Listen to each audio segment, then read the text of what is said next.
好，我们昨天呢有大略的介绍一下，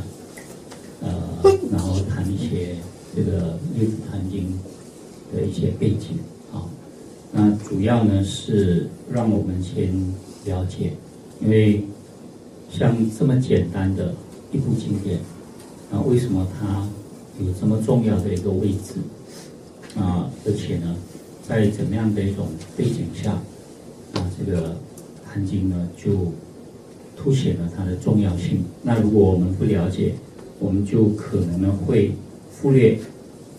以为说禅的思想就是那么简单。可是那么简单呢，是从非常丰富而且非常高深的这个佛教的哲学，我们可以说是提炼出来的。所以方法也简化了，但是这个简化呢，不是完全没有任何的这个依据就用那么简单的方法去运作。那实际上呢，我们发现到说，这么简单的方法呢，讲起来是简单，可是呢，做起来反而呢是非常的不容易。我们大部分的人呢，还是需要有很具体的方法在引导我们。那么，前阵子呢，在带一个禅期的时候，我也讲了很多理论的东西。那么，实际上呢，也讲了很多方法。但是在讲方法的时候呢，因为都是属于这样的一种方式在介绍，那么有些同学呢，就发现到说，好像没有听到什么方法。其实方法呢都讲的蛮仔细了，而且蛮有次第了。然后为什么他们还是觉得没有讲到方法呢？因为有些人的学习的方式呢，就是要一步一步的教，然后他就觉得有东西就是说我们一般上我在那边带禅修的时候呢，就是因为最早期跟师父学，你们现在跟师父学。对不起没有机会了。其实后期呢，跟师父学就会发现到说，师父也没讲方法了。为什么呢？因为后期师父在带禅修的时候呢，大概也是每天进去开示2回3回，然后有讲方法也是在开示的时候就讲，那实际运作的方法呢都没有提到了。那这些没有提到方法，还让你们学生或者是让一些同学来参加，那这个同学在禅堂里面怎么用功呢？其实呢，他们就必须要参加过好几个不同程度的这个课程。那么这些课程呢，应该不是师父亲自带了，就有很多师父的弟子主要是出家的法师，当然现在也有一些在家的老师在带，就参加了什么2天3天比较多可能是4天5天的这个禅修，然后初级的还有中级的这个禅训班，还要打过几个气，然后才能够参加什么禅师。所以在这个过程里面呢，方法基本上都算是会了，然后才进禅堂。所以师父呢，在禅堂里面，假如有提方法的话，也只是提而已，没有实际的这种教导。那有一些人呢，是觉得要在禅修课程进行的时候呢，一步一步的教，这个才叫的教方法。那么这种情况呢，我非常有福报的，就是因为我遇到的师父就是这样子教方法的我们大概70年代80年代初期，师父呢是自己在禅堂里面带，那时候我们的人数呢很少，大概如果你们大概很少有人曾经经历过那个阶段，就是师父在台湾这个东珠上圆寂了，师父去接管，这个农禅寺，还有文化馆。那么打禅器呢是在文化馆，农禅寺当时只有一个农舍，很小。那文化馆呢也不是很大，就是一栋2-3栋建筑，然后连接起来，其中一个佛殿。这个佛殿呢，如果禅众靠着墙壁坐的话，大概30个人左右，那么这个大殿就挤满了，所以这个大殿很小。所以当时师父带的学生呢，大概都是20几位，当时是师父自己一个人带，我记得有1-2个器呢，师父他是兼内护，就是里面的所有的活动都他带。到后来呢，我参加了几次，那一年参加几次，然后最后一次呢，就是我来当这个护器，跟另外一个刚刚出家的一个沙弥，我们2个当护器，交替。那个时候才由我们带一些东西，但是师父呢还是带教禅坐的一些基础的方法。那如果我们这样子的话，就发现说有学到方法因为师父亲自带，亲自带呢就从头就开始讲，教我们怎么盘腿，怎么打坐，怎么调身体，然后怎么这个数呼吸，那所有的方法都这样一步一步教。那如果是这样的情况呢，当然我们就觉得哇，师父教方法教得很清楚。然后在禅坐的时候，偶尔师父还会提醒我们怎么用功。那么这样的方式呢，在比较初阶的课程，可是师父打禅期的时候呢，初期也是这样子教，因为初期师父开始在带禅修的时候几乎是来的人都是初学的，很少有学过好几次的，打过几次期的当然也有，但是大部分呢都算是初学，所以师父呢都必须要这样子带到后来，这个农禅寺扩大了，建了一个铁皮屋，然后把大殿放在那边。禅修的时候呢，人数多起来，大概100多200位。那个时候开始呢，师父就没有再亲自带方法，都是参加的人大部分都是学过了禅修的方法呢才进来。那么这种情况呢，实际上很清楚的就让我们知道说，其实在禅堂的状况也是一样，在禅堂打禅期的时候呢，几乎是没有在讲方法的，有讲的方法都是所谓顿悟的方法，就是参话头。那么你怎么有能力去参话头？话头的方法非常简单，就是参话头而已，就提一个话头，然后你就是一直参，然后参到有这个移情，然后就开悟，不然的话就参完了没有开悟的话，回家又回到正常的生活，就这样子简单也没有特别再教其他的。那为什么不需要教其他的？因为你来参话头之前，一定是先会打坐最基础的方法都学了，那些部分呢都比较复杂。那我们知道说那个部分呢，在中国禅堂能够运作呢，是因为这一个系统或者是这个次第，这个部分的功夫，大多数是在一般的寺院都有进行。然后这些呢，实际上就是天台宗的这个止观的方法那这些法门呢，不可能在禅堂里面用。禅堂呢，大部分都直接教这个最简单、最直接的方法。这个我们也知道说，佛陀同样面对相同的这个状态，但是呢，因为佛陀的教学，他时间很长，他几乎每天都在讲课。那么遇到的学生呢是什么状态，他就讲什么所以很多初学的佛陀也讲，包括一些禅修的东西。那这些后来都在论点里面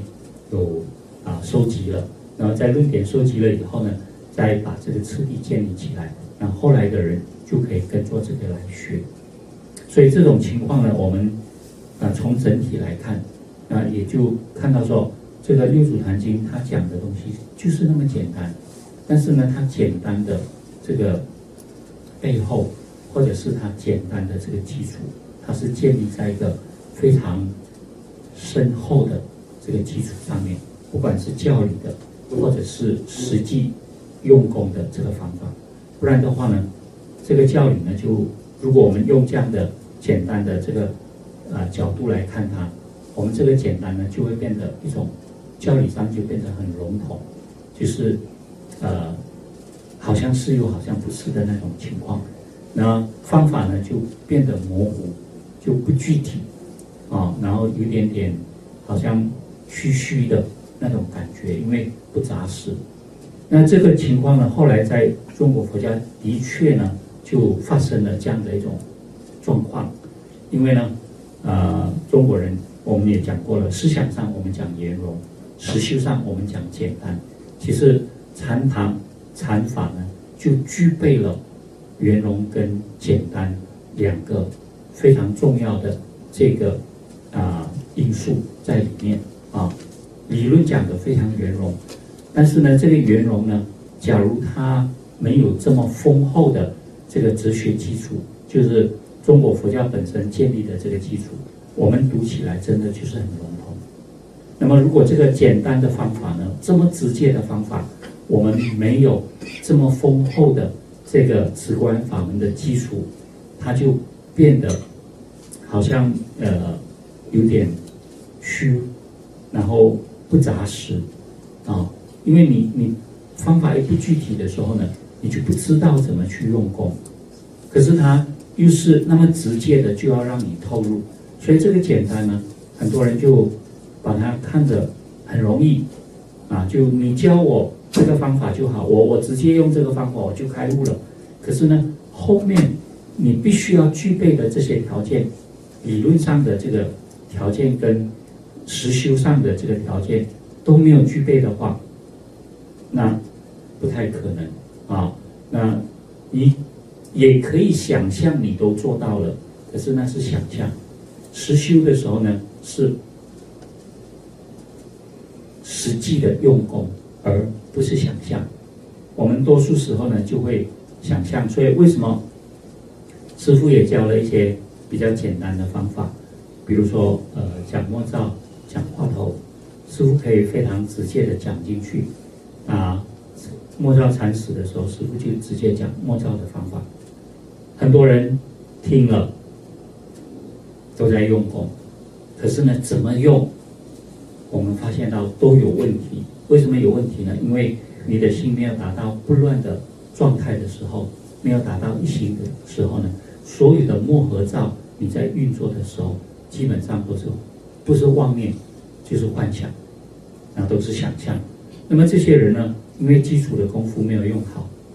基础功夫没有用好呢，当然有很多原因，可能你没有真正参加过比较完整的这个禅修的课程，或者是你参加的时候呢，我们要知道不管是禅修的教学或者是理论的教学，有时候呢这个有点像批评老师就有时候呢这些老师不一定懂得怎么教我在教书的时候呢，我的一个同事他就告诉我，他说一个老师呢生下来就是老师他是用英文讲 A teacher is born to be a teacher， 他要做老师，他生下来就是老师。因为我们说老师也要天赋嘛，好像有你可以受过训练教出来的呢，可能那个受训的老师教你的老师，你也觉得说他不是一个好的老师，因为他也不会教学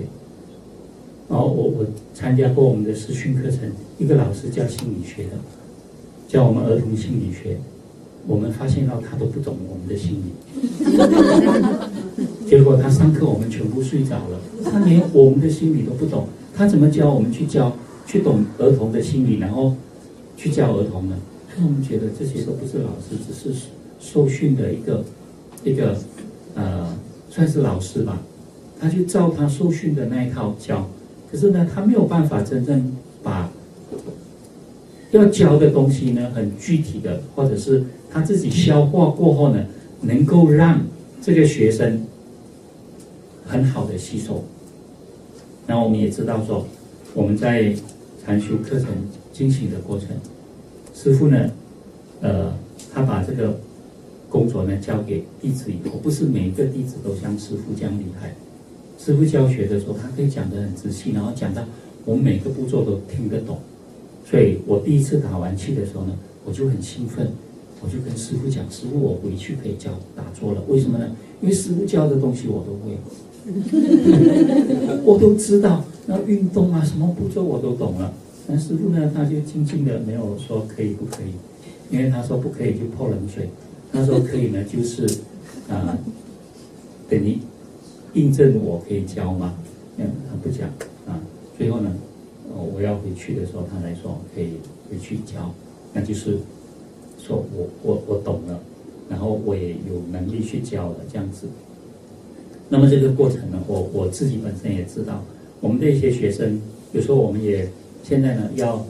办一些禅学班，我们也发现到说，我们有一些老师去教学啊，他们的学生跟他学，有些学了好像都不完整。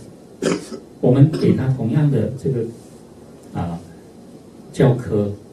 课本啊，我们有类似这样课本的教学，学生有，我们教学的老师也有，都有的。可是呢，有一些老师教出来，他们来了，我们就知道他们学的比较完整；有些老师教完了以后，我们觉得他教的不完整。那同样的东西，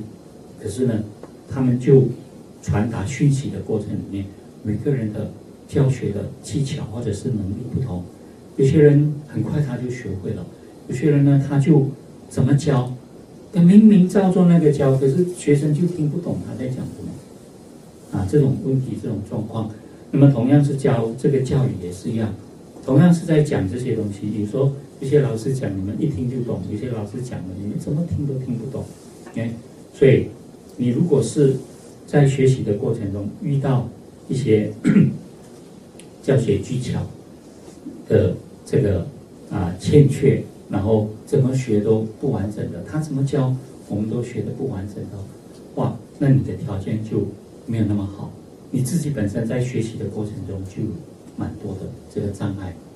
就是没有办法顺顺的完成你学的东西。那么如果你这样子修了很多年，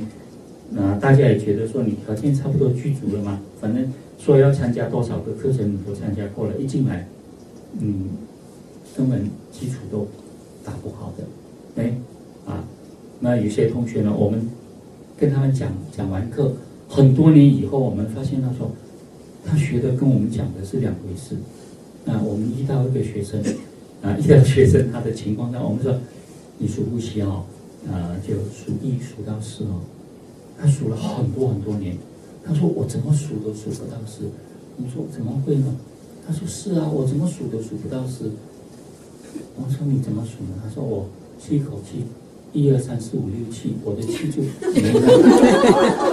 怎么会变成是这样子的呢？我们不是教你一口气数完10吗？可是他10多年，不是10多年，就不知道多少年，他就这样数呼吸，他怎么数得上呢？几年他都是这样数，他就一方面是学生本身他的听的能力也有限。可能他自己本身在领悟方面也是不清楚了。那我们遇到这些状况的，我们才发现说，真的，他如果是打禅师的话，你说他还在那边数，从1就数到5、6，他就数不下去了。奇怪，你数了那么多年，对啊，他说我的气不够长，气不够长有什么关系？原来他是这样子数法，所以你看他这么多年他都用这个方法，你说。他怎么可能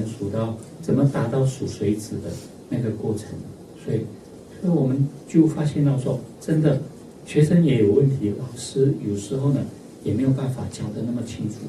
所以这种教学呢都会出现这种状态。所以在讲解这个课程那么简单的内容，你如果没有具备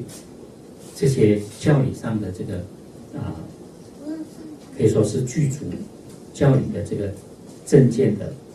掌握，还有呢就是方法，你已经能够用功用到不乱的一心，